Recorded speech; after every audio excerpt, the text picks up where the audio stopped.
O Trilhas da Democracia de hoje discute o que o Carnaval nos ensina sobre a sociedade brasileira. Esse programa está sendo gravado na noite de quinta-feira, dia 23 de fevereiro, e os nossos convidados são Tiago Santos, antropólogo, cientista social e diretor da Troça Carnavalesca Pitombeira dos Quatro Cantos. Seja muito bem-vindo, Tiago, é um prazer recebê-lo no Trilhas da Democracia.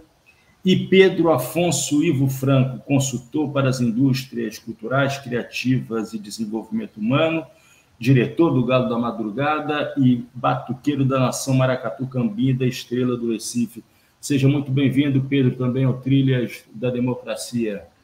Eu começaria apresentando dois dados, né, oficiais, que já foram divulgados, respectivamente, pela Prefeitura da cidade do Recife e da Prefeitura de Olinda, que indicam o seguinte: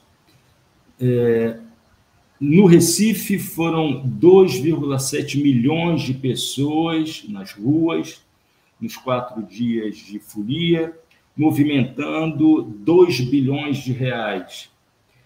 E, em Olinda, 4 milhões de pessoas nos 4 dias de folia, no sítio histórico, com 400 milhões de reais de movimentação. A pergunta que eu faço, começando pelo Tiago, o que se encontra, Tiago, por trás desses dados? O que não é contemplado por esses dados? O que, na verdade, esses dados podem aparentar, mas que, na verdade, tem por detrás de si muitas outras informações e que merecem ser analisados. Tiago, por favor. Olá, Marco. Boa noite. Primeiramente, obrigado pelo convite. Boa noite a todos. Boa noite, dia, tarde, que seja quando nos assistirem, né? A primeira questão sobre esses dados é que eles só nos dizem, em relação à Olinda, pelo menos, que há um aumento no número de pessoas, de foliões, que se deslocam para o Carnaval de Olinda, em especial foliões de dentro do Brasil, né? E que há um ticket médio de R$100 por pessoa, né? Enfim, 4 milhões de pessoas, 400 milhões de reais gastos, mas aí qual é o problema? Essa receita, ela vai desde da grana gasta por uma pessoa que foi um dia e consumiu uma água, um refrigerante, que estava de passagem no trânsito e consumiu ali, até mesmo o investidor master, patrocinador master do Carnaval, que colocou a grana no patrocínio da festa. Então, esse é o montante que a prefeitura arrecada, de modo geral, sendo que ele não consegue permitir a gente discernir, por exemplo, como é que esse dinheiro ele foi necessariamente empregado. Como é que esse dinheiro ele necessariamente foi dividido com grau de importância, em tese, que a gente concorde ou não que alguns setores, algumas atividades produtivas da economia produtiva do Carnaval deveriam ter. A questão seria justamente discutir mais não o dado como um resultado fechado, né? E aí a questão a gente não tem acesso muito a esses números, então fica complicado perceber se é viável a gente falar que Recife, Olinda, Pernambuco como um todo, celebra sempre esse crescimento, se ele significa de fato divisão, né? Porque não quer dizer muito que o Carnaval arrecadando mais, entrando mais receita, mais foliões, necessariamente os fazedores da cultura popular e, de fato, os fazedores do Carnaval de Pernambuco, como essa especificidade, que é o Carnaval que a gente tem, participem do crescimento desse bolo, né? Que ele seja dividido, ou ele passe. Em um primeiro momento, a questão do dado é essa, é um dado a ser festejado por conta do crescimento, mas ele traz as implicações de perceber como é que esse crescimento significa ou não, de fato, uma partilha, né, uma redistribuição, em termos corretos, com as parcelas que, de fato, estão engajadas ali na manutenção dessa festa, na produção dela.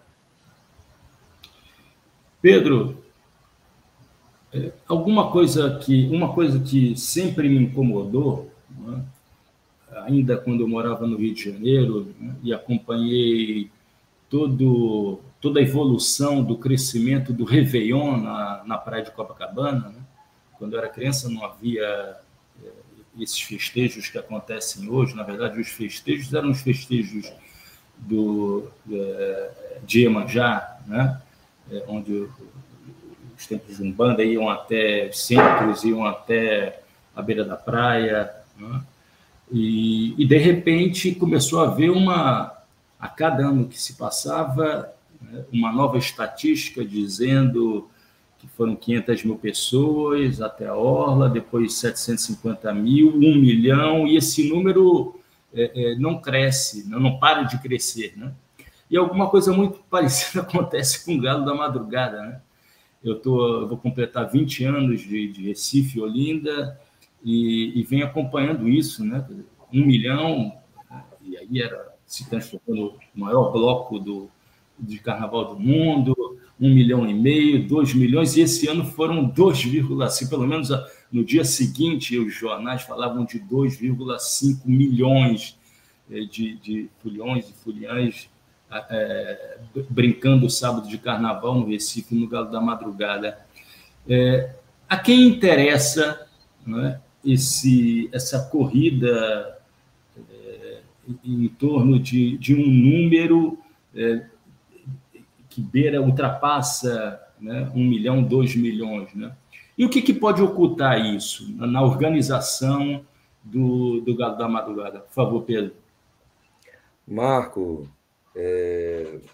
muito prazer de poder estar aqui compartilhando esse momento contigo e com o Tiago, com os nossos ouvintes e telespectadores, nos debruçando, né, um dia após a quarta-feira de cinzas, sobre assuntos, infelizmente, tão pouco debatidos, né, aqui no nosso Carnaval de Pernambuco, assuntos os quais a gente vai se aprofundar durante, né, essa nossa entrevista e se dedicar a entender, né? Eu, não apenas como folião, como diretor, mas falo, né, também como consultor para as indústrias culturais e criativas, alguém que se dedica profissionalmente a entender o potencial dos ativos culturais e a mensurar, tentar, né? É difícil a gente mensurar os ativos culturais e seus impactos, sobretudo os seus impactos quantitativos, os seus impactos numéricos, né? É difícil a gente ter uma aplicação, em alguns casos, de metodologias para chegarmos a números, a porcentagens, e muitas vezes a gente acaba vivendo de estimativas para legitimar determinadas narrativas. Narrativas que têm um cunho, de certa maneira, também comercial, porque a partir do momento em que, por exemplo, o Galo da Madrugada ele é maior do que o Cordão do Bola Preta, no Rio de Janeiro, né? O Carnaval do Recife ganha, o Galo da Madrugada ganha, o Carnaval de Pernambuco, consequentemente, ganha. A partir do momento em que a Prefeitura do Recife ela revela os seus dados, né, falando que o Carnaval foi o maior de todos, ou que o Carnaval de Olinda foi o maior de todos, ela legitima toda uma narrativa de que esse Carnaval não apenas foi o maior, mas foi melhor do que o último, o que não necessariamente é verdade. Nem que foi maior, tampouco que foi melhor do que o último, certo? Mas a gente vai ver que ano que vem os dados vão ser maior do que o desse ano. E, curiosamente, esse crescimento ele exponencial, né, essa curva de crescimento, ela, de fato, eu acho que não acompanha, sinceramente, a realidade das coisas, sabe? A gente vê que na divulgação desses dados, tanto dos números do Galo, quanto na divulgação dos dados do Carnaval do Recife e do Carnaval de Olinda, a gente não vê uma certa métrica, a gente não vê uma abertura maior desses dados, como que se chegou a esses dados, né? Quem foi que quantificou esses dados. Muita gente pergunta como o Guinness Book em 94 considerou o Galo como o maior bloco de carnaval do mundo, né? Com 1 milhão de foliões. E, assim, né, a gente tem estimativas do policiamento, né, que sempre faz, né, as estimativas de espaço, de metragem quadrada, dentro do perímetro do evento. E hoje em dia a gente tem outras tecnologias, mas que eu sinceramente não vi sendo implementadas para que esse número ele fosse divulgado. Pode ser que sim, pode ser que não. Agora, é importante dizer que né, a gente sempre brinca, mais de 1 milhão de pessoas é muito possível, né, que tenha realmente que tenham realmente estado dentro do perímetro do Galo da Madrugada, que não é apenas ali por onde o trio passa, né, todo um perímetro ali no bairro de São José, de certa maneira também, né, ali no bairro de Santo Antônio e adjacências, né, que levam a crer que o número é com certeza um número consideravelmente alto. Mas aí eu vou trazer aqui um ponto interessante. Foi dito, principalmente pelo Jornal do Comércio de Pernambuco, né, que o Galo tinha trazido 2,5 milhões de pessoas, e aí o Carnaval de Recife registrou 2,7 milhões de pessoas, o Carnaval como um todo do Recife. Então, como que no Galo tinha 2,5, no Carnaval como um todo tinha 2,7. Outra incongruência em relação a esses dados, por exemplo, o Carnaval de Recife trouxe 2,7 milhões de foliões e movimentou 2 bilhões de reais. O Carnaval de Olinda, contrapartida, teve 4 milhões de foliões, né? A mais do que o Recife em termos de quantidade de foliões, e movimentou apenas 400 milhões de reais. Então você vê que existem, de certa maneira, discrepâncias e incongruências na divulgação desses números, né? E aí a gente tem naturalmente projeções feitas pela Confederação Nacional, né, de Comércio de Bens e Serviços, CNC. A gente tem números que são um pouco mais fiáveis, que são os números de fluxos, né, de passageiros, de acordo com a divulgação de dados aqui, o aeroporto dos Guararapes recebeu 420 mil passageiros, o que foi o dobro de 2020, né? A gente tem dados também da taxa de ocupação de hotéis, né? Ficou em 96,12%. Essas são taxas um pouco mais, são porcentagens e números um pouco mais, eu acredito que confiáveis, né? E aí você me perguntou o que é que esses dados escondem. Eu acho que esses dados, eles escondem, sobretudo, algo que o Tiago mencionou, que é para onde estão indo esses recursos, para onde estão indo esses 2 bilhões no Recife e esses 400 milhões em Olinda, né? Essa arrecadação toda indo para os cofres públicos, ela está sendo destinada ao quê? A posteriori, né? Ela está sendo investida aonde? Pedro, deixa eu tirar uma dúvida antes da gente aprofundar esse tema, essa questão. Nesse cálculo, vocês disseram que, na verdade, não existe transparência, uma visibilidade no que compõe esses 2 bilhões no Recife e esses 400 milhões em Olinda, mas uma dúvida surgiu. Dentro desses 2 bilhões de reais de movimentação e nos 400 milhões de reais em Olinda, entram os recursos que foram movimentados, aquilo que foi pago para os cofres públicos, que circulou nos camarotes, nos inúmeros camarotes que foram montados no Recife e em Olinda? Aí que está a dúvida. Provavelmente sim, né? Porque você tem naturalmente os patrocínios privados, né, que compõem esse número, a captação de recursos dos patrocinadores privados. Você tem aí entrada de SMS, etc. e tal. Eu acredito que sim, mas, novamente, são cálculos que não são feitos de forma aberta. Tiago, acho que tem alguma coisa para falar. Tiago, por favor. Bom, então, como eu tinha colocado na minha fala anteriormente, esse número ele vai desde a pessoa que está no trânsito, passando pelo perímetro em que é considerado a região do Carnaval, certo? Então, no dia do Galo, o que está sendo consumido de cerveja no Arruda não está contando como consumo de Carnaval, certo? Mas a pessoa que passou ali na Rua da Aurora, de trânsito, e comprou uma água, comprou uma cerveja num gasoseiro cadastrado à prefeitura como vendedor, essa água e essa cerveja elas vão contar como consumo no Carnaval. Assim como, e pelo menos eu ainda tenho certeza, o patrocínio pago, enfim, o custo de se ter uma região de camarote é pago, ela também vai contar nesses 400 milhões, tem? Então, desde o consumo de um indivíduo, do consumo individual de água, cerveja, qualquer recurso desse tipo, até mesmo o patrocínio da Devassa Coca-Cola, como foi o patrocinador master, passando pelos camarotes, passando pelas marcas, passando por apoiadores, esses recursos entram nesse montante de 400 milhões. Agora, um ponto importante, eu nunca vi, né, a amostragem desses dados, tampouco nos meus anos todos de carnaval.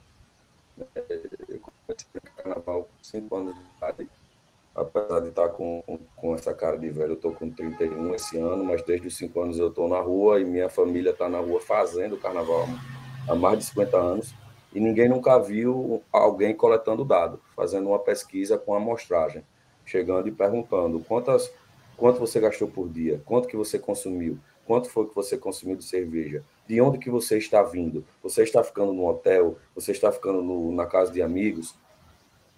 Nunca vi, certo? E olha que eu circulo consideravelmente bastantes espaços durante o carnaval e, sinceramente, nunca vi ninguém em nenhum polo, em nenhuma rua, fazendo essa busca pelo dado de forma proativa.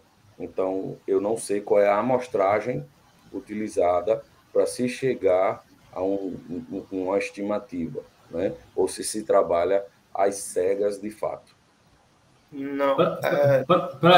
Desculpa, Thiago, para dizer a verdade, eu já respondi uma pergunta, inclusive nesse carnaval, quando eu estava subindo a ladeira no Varadouro, na direção do São Bento, da prefeitura, né? Se aproximou um fiscal da prefeitura, um funcionário da prefeitura, apenas para fazer a seguinte pergunta: vocês são de Pernambuco ou são turistas, né? Foi a única pergunta que me foi feita, e não foi a primeira vez que me foi feita essa pergunta. Mas, Thiago, tinha alguma coisa para complementar? Não, era nesse sentido de que Pedro traz, como é que são essa pesquisa, né? Realmente não é uma amostragem. E aí, enfim, tem muita falha, né? Porque a gente vê um dado muito grande, para uma festa tão grande como essa, fazer um balanço sem expor metodologia realmente não diz muita coisa, sabe? Porque se não demonstra a metodologia de construção de dado, e o dado é o grande capital que essa festa quer mobilizar para si, simbólico e material, obviamente, financeiro, tem que dizer qual é a metodologia, né? Como é que isso é construído. Mas saber como é que as pessoas vêm para cá, consomem, médio, porque vai ter o gasoseiro cadastrado, vai ter o hotel cadastrado, vai ter o consumo médio, o que também acaba sendo algo falho, porque quem disse que essas pessoas estão sempre consumindo no gasoseiro cadastrado?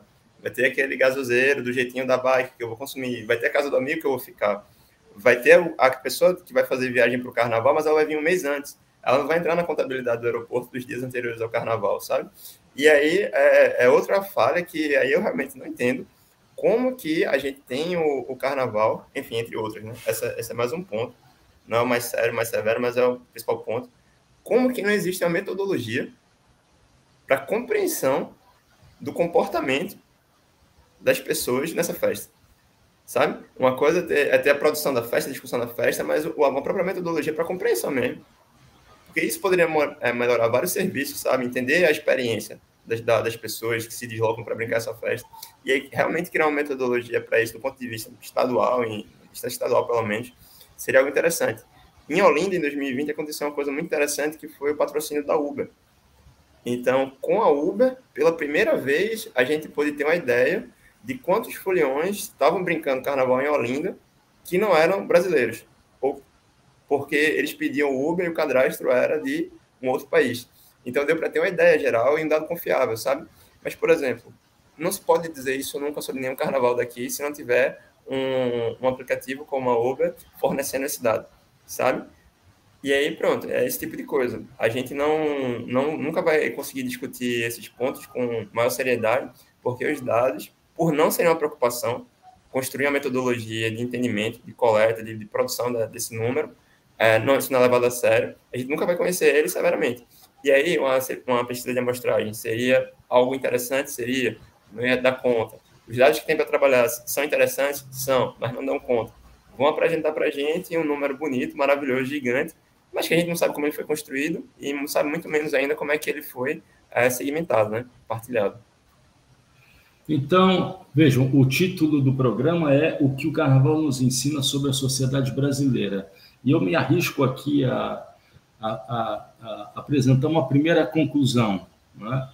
É que uma das, não, né? A maior festa popular brasileira, na região Nordeste, junto ao São João, que merece um conjunto de políticas públicas, né? Na verdade, se encerra com a divulgação de dados que, na verdade, pouco explicam, pouco traduzem o que foi essa festa com vistas ao próximo, à organização do próximo carnaval, né? A preocupação é puramente quantitativo, e eu coloco todas as aspas aí nesse quantitativo, voltando àquilo que a gente estava conversando, Pedro, sobre, na verdade, a preocupação em dizer que a cada ano aumenta o número de foliões na festa, mas não há, como o Tiago expressou agora, a preocupação em entender quais são os serviços que foram bem estruturados, como é que se deu a relação entre os vendedores cadastrados, quem ficou fora do cadastro, né? Como é que, se houve algum tipo de crédito para cadastrados e não cadastrados, os serviços de saúde que foram oferecidos. Daqui a pouco o Tiago vai contar a sua experiência de ter passado mal no terceiro dia, não foi, Tiago? No terceiro dia de folia. Essa primeira conclusão é válida, Tiago e Pedro, por favor? Pedro começa. Eu acredito que sim. É uma conclusão válida porque, assim, já que a gente está falando de democracia... E só para concluir, e Pedro, desculpa, só para concluir, né? A gente passou, né, e a gente ainda vive isso agora, né? 4 anos de apagão, né, no Brasil de dados, né? Quer dizer, a gente desapareceram as informações, não foram feitos censos, não foram feitas pesquisas sobre a realidade social, econômica brasileira, e não há política social que se construa sem ter como base esses dados. Por favor, Pedro, desculpa, eu te interrompi. Não, sem problema, Marco. Eu só queria dizer que, já que estamos falando de democracia, existe algo mais democrático do que buscar ouvir e buscar entender, para que você se aprimore, para que você dialogue, converse, se compreenda melhor através de ouvir o que o outro tem a dizer. Então, como eu falei, essa busca proativa pelo dado, né, ela é um exercício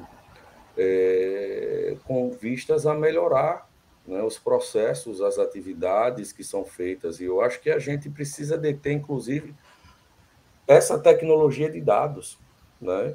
Porque se você quer ter esse saber fazer, esse know-how para poder caminhar para uma melhor acolhida, uma melhor prestação de serviço, uma melhor distribuição dos benefícios do bolo, como o Tiago falou, né? É importante você saber ouvir, você saber trabalhar esses dados, né? E aí, curiosamente, a gente tem aqui um dos maiores polos de tecnologia do Brasil, que é o Porto Digital, que, né, muitas empresas trabalham com dados, vendem dados, né? A gente está falando de um universo onde dados, né, tem um valor econômico e financeiro, né, extremamente significativo, e você não ter esse banco de informações ao seu dispor, ao seu favor, é um tiro no pé muito significativo, né? A criação de metodologias, você ter metodologias um pouco mais apuradas, afinadas, né, e mais transparentes, sobretudo, fariam com que nós pudéssemos estar, acredito eu, no melhor patamar, né, de entender satisfação de quem vem de fora, entender o que é que a pessoa que veio de fora veio ver aqui, né? Entender o que é que o próprio recifense quis ver ou quer ver no carnaval, entender o comportamento do público, para o desenvolvimento, inclusive, de políticas públicas culturais, certo? Para se entender, opa, o pessoal está, né, vindo de fora porque quer ver o maracatu, mas onde é que está o maracatu? Será que o maracatu está lá no Marco Zero? Né? Eu, por exemplo, recebi aqui e acolhi 3 pessoas de fora, né, do estado, e uma pessoa fora do país, dentro dessas 3 pessoas aí, uma de fora do país e 2 de outros estados, e percebi muito isso, né? Que elas queriam ver uma coisa, mas que essa coisa não estava lá disponível, né? E elas querendo dar a opinião delas, mas quem estava ouvindo a opinião delas era eu, sobre o banheiro, sobre o ambulante. Será que o prefeito se preocupou de perguntar ao ambulante o que é que o ambulante estava achando? Eu me preocupei particularmente de perguntar tanto ao ambulante e o Recife o que é que ele estava achando do processo de cadastramento, o que é que ele estava achando do processo da demora, da divulgação do patrocinador master de bebidas, todas essas questões, mas eu não sei se ele foi ouvido oficialmente falando, entendeu? Então, eu acho que buscar entender, buscar ouvir de maneira proativa é um exercício democrático e é um exercício necessário para ontem. Tiago, Concordo. esse apagamento dos dados ou não, falta de metodologia, falta de preocupação, na verdade, né? Porque para se pesquisarem as metodologias, para se escolherem as metodologias, tem que haver primeiro uma vontade política, né, para fazê-lo. Né? Expressam o que aconteceu no Brasil nos últimos tempos? Sim, sem dúvida. E aí que tá, né? Não é nos últimos tempos. Eu acho que isso remonta a uma certa ingerência para a gente, mas que é uma forma de gerir eficiente, enfim, é uma burocracia organizada para esses interesses, né? Então, adicionaria ao que o Pedro traz sobre essa questão da escuta, o segundo passo para uma experiência democrática minimamente honesta é justamente a dimensão da transparência, né? Então, por exemplo, qual a explicação sobre como é definido o cachê, certo? Uma vez que você não sabe exatamente quanto você vai arrecadar de lucro. Qual a dificuldade de pensar adicional pós-carnaval uma vez superado o lucro previsto? Qual a dificuldade de explicar para o pessoal do Maracatu por que eles vão receber R$6.000 e um cantor que vai vir no palco vai receber seus 500 mil? Principalmente, qual a dificuldade de escutar? Pô, isso não é justo. Qual a dificuldade de começar a pensar quais são as linhas que constituem a experiência de carnaval daqui para quem faz e para quem visita, para além da cabeça de um produtor cultural que pensa um palco e assim o faz. Eu até brinquei numa outra entrevista que tinha outras pessoas da fazedores de carnaval, pesquisadores, que realmente a experiência do Recife está caminhando por conta desse apagamento para uma experiência de um carnaval que ele pode existir em qualquer lugar. Se Curitiba, ano que vem, contratar exatamente o mesmo cast do Carnaval do Marco Zero, ela pode anunciar o Carnaval de Recife e Curitiba. Porque não vai ter diferença, sabe? Assim, do ponto de vista prático. Uma vez que a programação do concurso das agremiações de frevo e maracatu sequer constavam na programação oficial, acho que até quinta-feira para o Carnaval. Então, a gente vai chamar isso de falha, de omissão, de ingerência, de não preocupação, mas talvez a gente esteja lidando com um processo que é o de concretização de um apagamento ou de uma categórica falta de importância para como se constitui o carnaval para essas agremiações. E é aí que eu digo que não é de agora, porque isso aconteceu com vassourinhas, isso aconteceu com lenhadores, isso aconteceu com a série de agremiações de frevo, vem acontecendo com a série de agremiações de frevo e maracatu hoje em dia de maneira mais descarada, como, por exemplo, mudar o lugar do concurso sem ter um aviso claro, tirar do lugar tradicional, que ainda não era o lugar ideal, mas era tradicional, e colocar para um lugar ainda distante e ermo. Isso me faz entender que a metodologia, que seria o CERN, ela seria interessante e central uma vez que fosse o projeto, essa melhoria ou esse entendimento. Sendo que talvez a gente esteja que pensar discutindo, né, qual é o carnaval que se quer. E aí talvez por isso não funcione uma escuta, talvez por isso não funcione essa transparência, porque talvez a imagem da gente seja, sei lá, umas formigas esperneando numa gota d'água que caiu do copo de alguém, tá ligado? E de repente a gente tá achando que a gente tá ali participando de alguma coisa, mas a gente tá esperneando ali em algum momento nada importante para nada de quem tá por cima, assim. Pedro, A partir dessa observação feita por Tiago, né, de que o Carnaval de Recife, um grande investidor, pode organizar um Carnaval do Recife fora de época, em Curitiba, que me perdoem os paranaenses, mas nada mais contraditório do que o Carnaval do Recife em Curitiba, por tudo que foi feito nesses últimos anos. Mas isso significa que o Carnaval pode estar sofrendo um processo acelerado de transformação em algo que é puro entretenimento, deixando de lado ou se afastando daquilo que faz parte da sua própria forma de ser, que são os aspectos culturais e que só existem numa determinada localidade, o que pode acontecer como o Rock in Rio, né? Que foi pensado como algo, quando nasceu lá em 1985, um entretenimento, e aí depois o Rock in Rio se transformou em Rock in Rio Lisboa, né?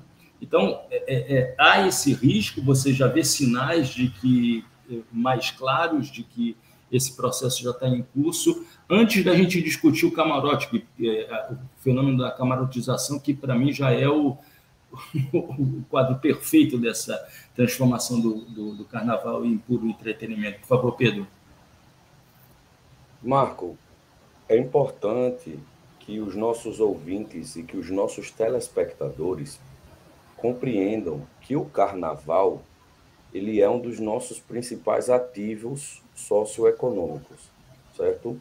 A gente não está falando apenas do Carnaval sob a ótica do folião que vai, curte e aproveita. A gente está falando sobre camadas que estão correlacionadas ao Carnaval, né?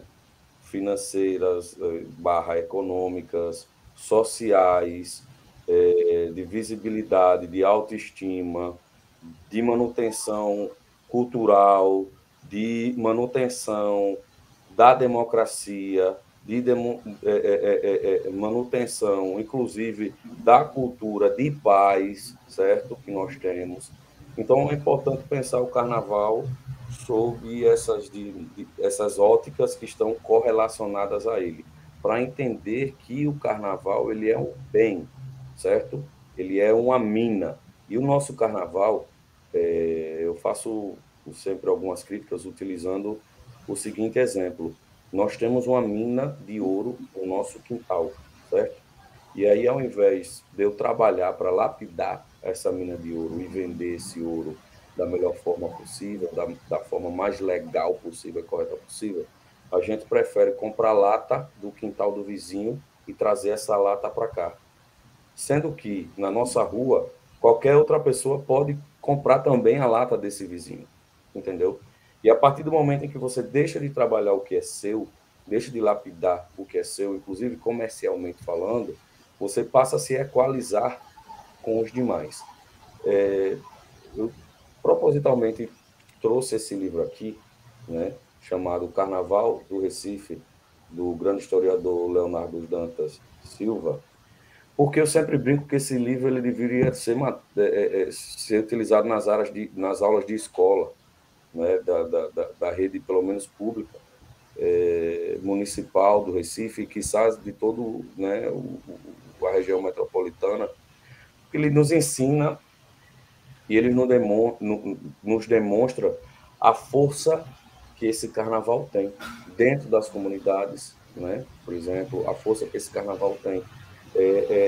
Quando essas comunidades elas saem dos seus locais e elas se locomovem ao centro, né, da cidade, e esse livro demonstra a transformação histórica desse carnaval nosso, que era um carnaval de bairro, de certa maneira, né, e que foi se centralizando, historicamente falando, sobretudo no bairro do Recife, no Recife Antigo, e que foi se estruturando em palcos e que passou a ser vendido como um carnaval multicultural. E aí a minha mãe sempre brinca que a multiculturalidade nossa, ela já é suficiente porque ela transborda. Nós transbordamos de multiculturalidade. Então, a partir do momento em que você monta uma grade, e aí é um outro ponto da falta de democracia e de transparência, né? Quem faz a curadoria dos grandes polos, por exemplo, do carnaval? Quem é o curador? Quem são os curadores? É o prefeito, João Campos, que liga para o Caetano Veloso, que convida o Caetano Veloso para vir? Ou tem alguém que faz essa curadoria? Quem são os produtores que estão se beneficiando, né, com esse modelo? Né? Quem é que se beneficia, né, com a vinda de artistas de fora? E aí, Marco e Tiago e telespectadores e ouvintes, quem vos fala é um fã e admirador de Caetano Veloso. Quem vos fala é um fã e admirador, né, de outros grupos que aqui estiveram, de outros artistas que aqui estiveram durante o carnaval. Porém, eu acredito que no período carnavalesco, né, a gente tenha uma certa estética pré-definida, a gente tenha uma certa quantidade de expressões nossas pré-definidas e a gente tenha uma musicalidade riquíssima pré-definida. E aí eu venho com outra brincadeira. Alguém daqui come ovo da Páscoa no Natal? Alguém daqui se veste de Papai Noel na Páscoa? Não. Por quê? Porque cada festa, cada momento, ela gira em torno de um universo pré-estabelecido. O supermercado ele não vai oferecer ovo de Páscoa no Natal e não vai ter nenhum Papai Noel sentado, vestido de Papai Noel, num shopping center durante a Páscoa. Mas a Prefeitura do Recife, ela traz o Papai Noel para a Páscoa e ela vende o ovo de Páscoa no Natal, a partir do momento em que ela oferece artistas, ela oferece uma forma de entretenimento que não tem a ver com a nossa festa e que, sinceramente, eu desconfio muito do valor agregado que esse artista traz, certo?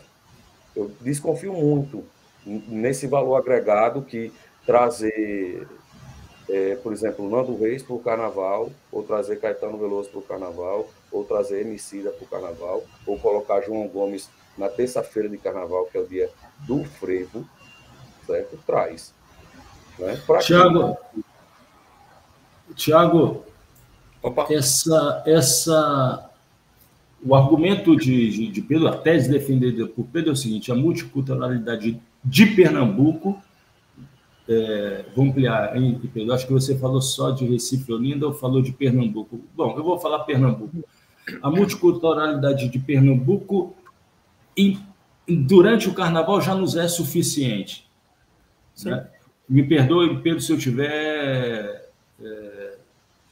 extrapolando aquilo que você acabou de defender. Então, não haveria razão, por exemplo, né? E lembrando que a ideia do carnaval multicultural nasce durante a prefeitura de João Paulo do Partido dos Trabalhadores, né? Tendo sido saudado como um grande acontecimento, né?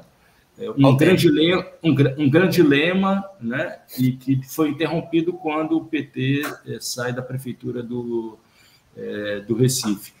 A multiculturalidade pernambucana, em períodos como o do Carnaval, nos é suficiente para expressar tudo que é produzido aqui e perde um pouco sentido, então, o investimento que é feito para trazer artistas como os já citados por Pedro, João Gomes e Caetano Veloso, só para ficar em dois polos, né, distantes assim, no campo da música. Perfeito. Sem dúvida, a gente não só tem de sobra, quanto a gente não conseguiria trabalhar se a gente quisesse com tudo que a gente tem. A gente teria uma dificuldade imensa de dar conta, de conseguir apresentar, sabe, de uma maneira, em 4 dias, de uma maneira muito coesa, tudo que a gente tem. Nesse sentido, a experiência da Prefeitura de Olinda esse ano foi super exitosa, por exemplo. Mais de 80% das atrações dos palcos foram de Olinda, Recife, na região metropolitana. Poucos artistas foram de fora, e eles fizeram, desde 2020, o último carnaval, né, penúltimo e o último agora, eles fizeram alguns entrelaçamentos entre as apresentações do palco principal e as manifestações de fogueiros tradicionais na rua. Então, uma agremiação passa de frevo, passa no desfile em cortejo, na avenida ali na Praça do Carmo, ao lado, enquanto o show para, as pessoas são obrigadas a olhar. Em 2020, antes do encerramento do show Nação Zumbi, várias nações de maracatu fizeram um cortejo até a frente do palco e todo mundo estava esperando para ver o encerramento da festa, foi obrigado a ver as nações de maracatu. Então, não poderiam sair do carnaval de Olinda sem dizer que nunca viram a nação de maracatu na vida, desfilar, enfim. Esses pequenos usos mostram quanto não só tem serviço, tem produto, enfim, tem uma multiculturalidade, como elas não são excludentes. E aí, esse é o problema da política de carnaval multicultural, que não só depois da gestão do PT, tá, Marco? Ainda na gestão de João Paulo, a ideia de carnaval multicultural foi o começo da morte do carnaval de rua democrático e popular do Recife. Foi aí que começou a se legitimar o não investimento em troça de rua, em garantir a experiência da rua como uma experiência rentável para as agremiações e apenas a experiência da passarela do concurso de agremiações. Porque, veja, todas essas agremiações que desfilam hoje em concurso, elas desfilavam na rua também. Elas iam lá na rua fazer seu cortejo, sua festa. Vassourinhas tem uma sede que estava aos pedaços, caindo aos pedaços, e nunca foi tido uma iniciativa, enfim, de proação mesmo da prefeitura, inclusive porque passam por outra perspectiva de política para o carnaval, que vem na ideia de polos descentralizados, no qual eu vou investir na apresentação, que retomou uma ideia que é super elitista, que é bem aquela distinção entre carnaval de participação e carnaval de participação e exibição, eu acho, que é contemplação, que é aquele carnaval que se contempla, é aquele carnaval que se participa. Então, o carnaval multicultural, ele voltou àquela experiência elitista da ideia de um carnaval contemplação. E aí ele conseguiu espraiar isso do palco para a experiência de um show, para a experiência de agremiações, que pelo menos no frevo é uma coisa que se participa. Não porque você está tocando, mas porque existe uma relação, durante um cortejo, de imbricamento mesmo, assim, sabe? Que se perde quando um Vassourinhas, um Bola de Ouro, Clube das Paz, ele é restrito à sua manifestação, à sua aparição, à ideia de uma exibição para um concurso. Então, essa ideia de multiculturalidade, na real, ela não serve para o carnaval de Pernambuco. Ela serve a uma pasteurização, que é o que o Pedro traz, da ideia de uma venda descentralizada, deslocalizada de outros produtos. É como se a gente estivesse vendendo... Vou brincar com a analogia, tá, Pedro? É como se a gente estivesse trazendo o Papai Noel para a Semana Santa e para o Carnaval. Mas, pô, se fosse a pamonha, eu ainda não reclamava. Que pelo menos a pamonha é nossa, tá ligado? O problema é esse. A gente ainda assim não tá lidando com o que é nosso para estar deslocando. E aí a gente está perdendo uma coisa que o Pedro fala muito, que é de investimento massivo em 2 ou 3 dos principais ativos da gente. No caso do Carnaval, frevo e maracatu. E eu adicionaria aqui também a experiência do próprio São João com forró. Muita gente perde a ideia de que o São João está se perdendo também, porque se tem uma referência mais para artistas de fora, mesmo que estejam simulando algum forró, do que a própria ideia de o que é que a gente tem de forró para oferecer. E aí é uma festa que está com bem menos ritmos e manifestações de disputa, né? E ainda assim a gente não consegue. Então, Thiago, antes de passar a palavra, Pedro, então uma segunda conclusão que a gente poderia extrair dessa nossa conversa é que há uma tendência também no carnaval, e uma tendência não recente, de uniformização, de pasteurização, de homogeneização, né? Dos ritmos, dos sons, né? Em nome dos grandes artistas, quando eu falo grandes artistas, construídos, né, pelo mainstream e pelos grandes meios de comunicação, né?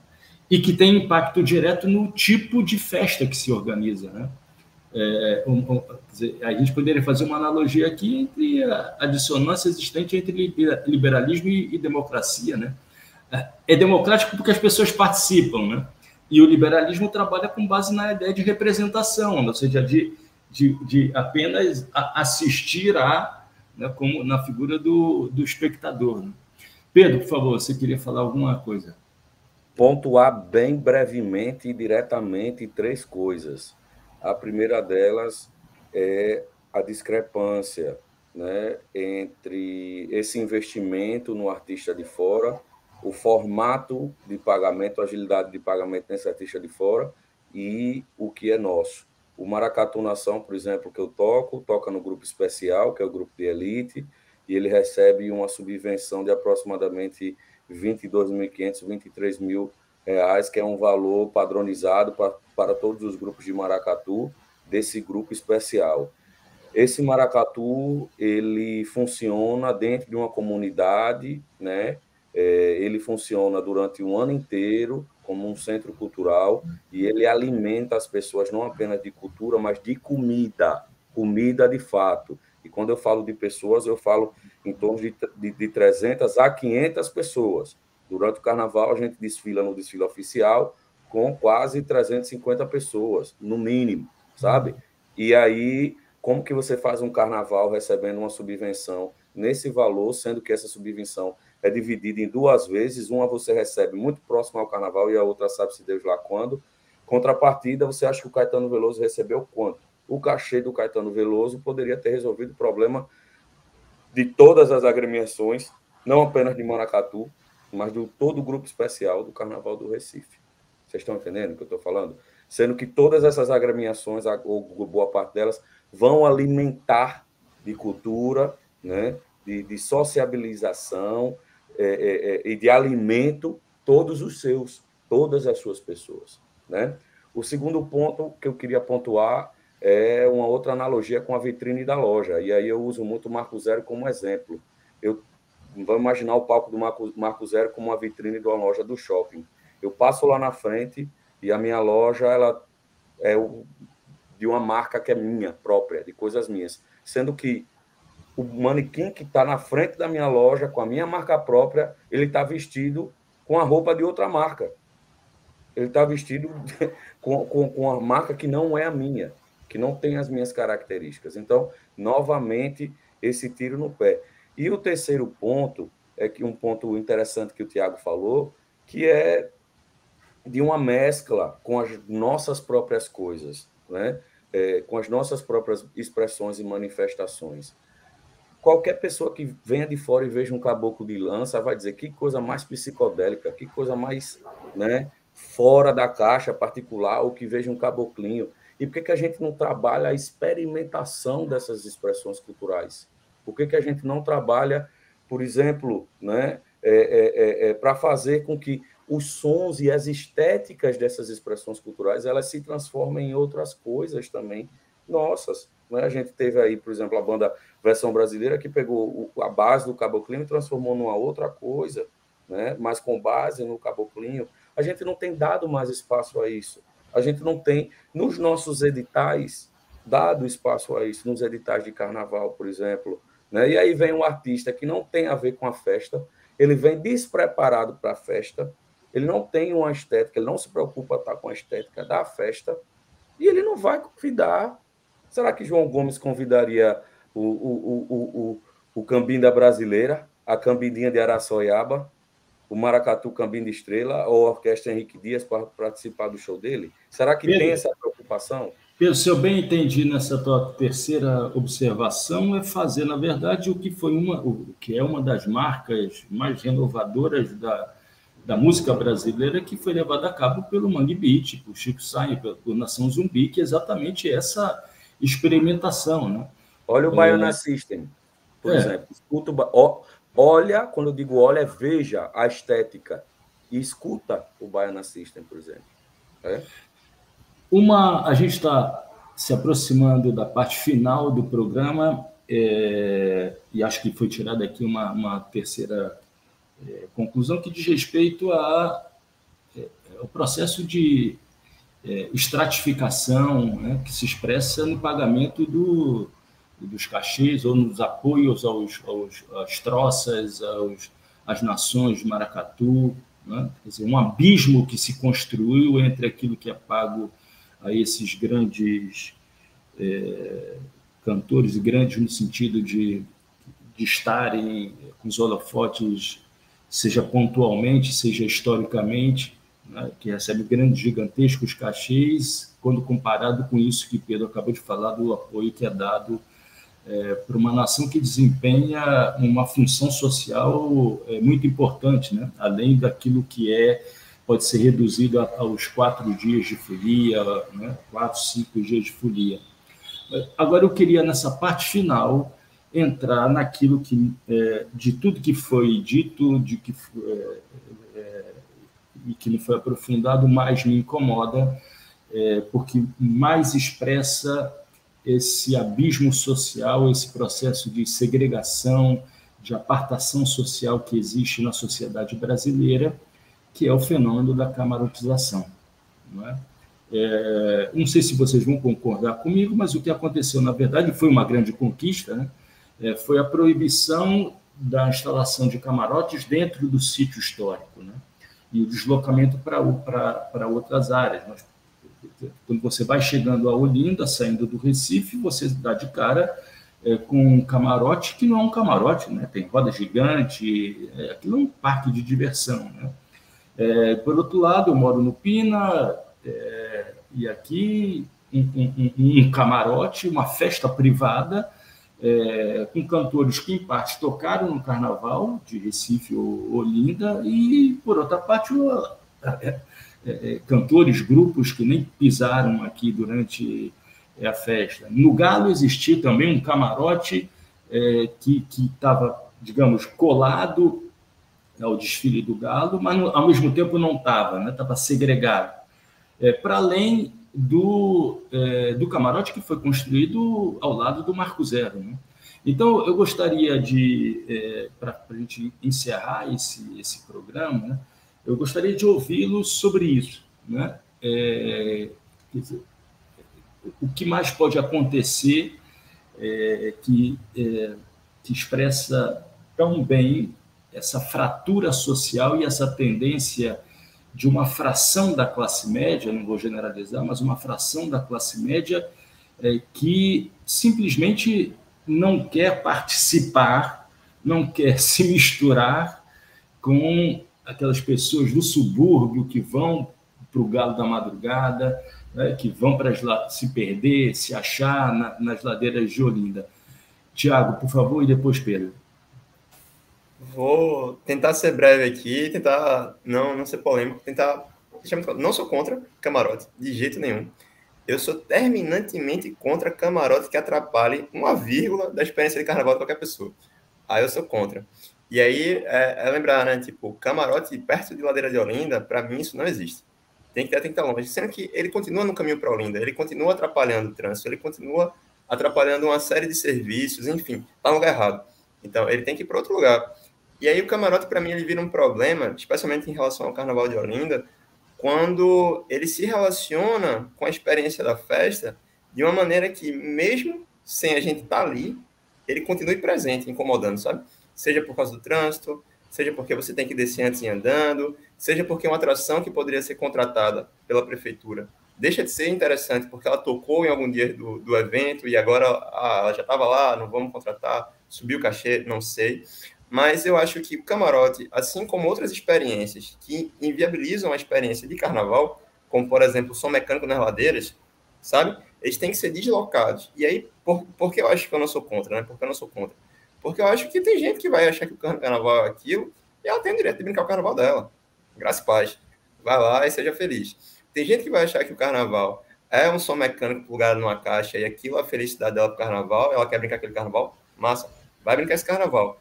Agora, a Prefeitura Recife, Olinda e as demais, elas têm a obrigação de garantir que as experiências tradicionais do Carnaval de Pernambuco tenham condições de existir e se manifestar na íntegra, sabe? Então, hoje, a gente não consegue desfilar na ladeira por conta de experiência de som mecânico, de algumas experiências de batucada e tal, o carro quebra, tem acidente. A gente não consegue chegar, às vezes, por conta de engarrafamento, por conta de uma porcaria de um negócio que é uma coisa que acontece o ano inteiro, que é a experiência de camarote. Como é que isso pode piorar? Isso pode piorar se um dia a alternativa que as gestões entenderem que é mais viável para garantir o financiamento do carnaval for o camarote e não o investimento na própria festa. Como isso poderia acontecer? Isso poderia acontecer do jeito que está se caminhando hoje. Se caminhando hoje no sentido em que é melhor eu garantir um cast de show que vai me garantir um fluxo de turista, um fluxo de consumo, como está acontecendo no Recife, tentando a experiência de, será mesmo que as pessoas vão acompanhar o maracatu e o frevo no concurso, se eu mudar de lugar e não avisar? Será que isso vai ter audiência? Será que não vai ter? Será que meu carnaval vive sem o que meu carnaval é? E se ele viver, aí sim o camarote vai se tornar o maior problema da gente, porque ele vai virar o nosso carnaval. E aí ele vai ser o grande problema. Eu acho que essas experiências, elas podem ser comportadas, mas elas estão terminantemente no lugar que elas não deveriam estar, sabe? Vamos democratizar a festa, vamos colocar isso em outras áreas. Quem tem dinheiro não se importa mais de pagar um Uber de 50 conto, a mais do que já paga, para poder ir para o outro lado de Olinda, ao invés de ser na entrada da cidade, na conexão com o Recife. Não precisa estar entre as duas cidades. Pode estar em outra área. Pode ter uma contrapartida. O dinheiro que as pessoas de camarote pagam pode ter uma lei do carnaval que diga, o custo de um camarote, 40% dele tem que ser destinado para financiamento das agremiações tradicionais de maracatu, afoxé, caboclinho, frevo, por exemplo. O camarote ele poderia entrar numa lógica direta de financiamento popular da festa. Quando você atrelasse o custo ou o ganho que você tenha com eles ao fomento e o financiamento da festa tradicional, sabe? E aí eu acho que a gente deveria ter alternativas em relação a isso. Mas eu acho, não é um carnaval que eu brinco, tá? Deixa eu deixar bem claro. Nunca paguei, não tenho pretensão em ir nesse tipo de carnaval. Não, veja só, Thiago, evidentemente que eu não vou polemizar contigo, você é estudioso do carnaval, mas para mim aquilo traz um impacto, a visualização dos camarotes me traz alguma coisa muito negativa, né? Eu não tenho nenhuma empatia com os camarotes, acho que eles, já que você falou, deveriam... Porque acho que eles se apropriam da ideia do carnaval, né? Eles se apropriam do termo carnaval, mas só que numa lógica de segregação, né? Eu acho que um ótimo, e aqui é uma ironia em termos, eu acho que um ótimo espaço para a montagem dos camarotes seria a aldeia, né? Carnaval em aldeia, né?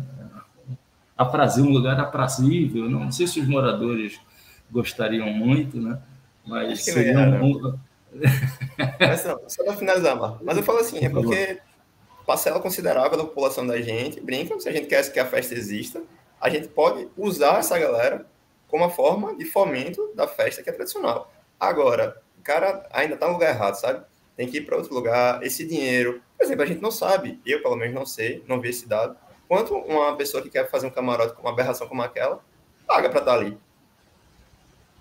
A gente não vai ter esse número, sabe? Mas se a gente faz uma lei de carnaval que, por exemplo, associe a construção de camarotes, a existência de camarotes, a porcentagem deles está diretamente ligada a fomento popular da festa, isso é muito interessante. Porque primeiro que a festa popular não vai morrer enquanto o camarote existir, porque vai ter uma lei que vai obrigar parte da grana a estar destinada, e ele vai estar existindo lá sabendo que ele não vai estar com vistas a sufocar e tomar o lugar de uma festa que ela é a festa que existe. E ela é a festa que é. E que ele está ali porque ela existe. E aí eu acho que é isso. E assim, e talvez minha questão com tirar daquela área seja inclusive para não ver. Eu também acho visualmente estranho. Me causa um mal-estar. Eu, como sou um democrata que respeita e defende a Constituição de 1988, eu acho que é uma atividade privada, mas tem que cumprir uma função social. E eu não vejo nenhuma função social sendo feita pelos camarotes. Pedro, para encerrar esse agradável bate-papo, as suas considerações sobre o fenômeno de camarotização. A gente está mais próximo de voltar para o Recifolia ou de reversão desse processo de avanço da camarotização? Uma outra ironia, por favor, Pedro. Marco, é importante lembrar que durante a história do carnaval do Recife, a gente sempre teve espaços privados, né, para a celebração da festa, como, por exemplo, os clubes sociais, né?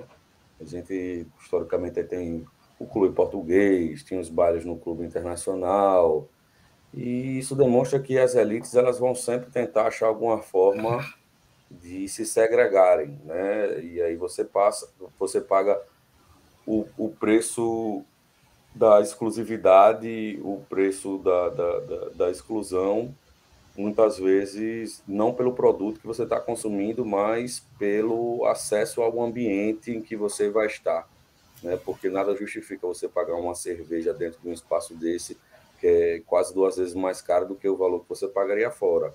Você não está pagando pela cerveja, você está pagando hoje pela foto no Instagram para dizer, estava no camarote XYZ no carnaval.